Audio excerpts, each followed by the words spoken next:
Le 9 novembre 1970, le général de Gaulle s'éteint dans son fief rural de la Haute-Marne. L'enterrement à Colombey-les-Deux-Églises 3 jours plus tard, retransmis en direct par la télévision, suscite la ferveur nationale. À Notre-Dame de Paris, une cérémonie rassemble des chefs d'État de toute la planète, des funérailles qui consacrent la renaissance du mythe gaulien. C'est à partir du discours du 18 juin 1940 que s'était construite la légende et la figure de libérateur du général.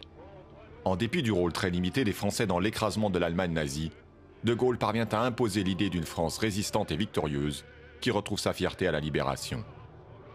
Mais au lendemain de la guerre, l'engagement politique du général est un échec.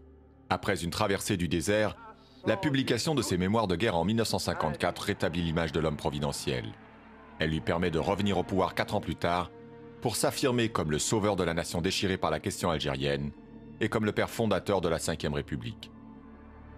Les souvenirs moins glorieux sont alors effacés de la mémoire nationale, qui ne retient que le décolonisateur, le défenseur intransigeant de l'indépendance de la France, l'artisan d'une politique étrangère novatrice, de rapprochement avec les pays arabes et le tiers-monde, qui portera le mythe au-delà des frontières nationales.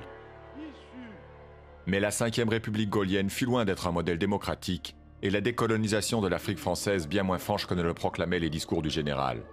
Son cafouillage face aux événements de mai 1968, suivi de son désamour avec les Français en 1969, seront pourtant vite oubliés après sa mort. Depuis, le culte de l'homme providentiel n'a fait que s'épanouir.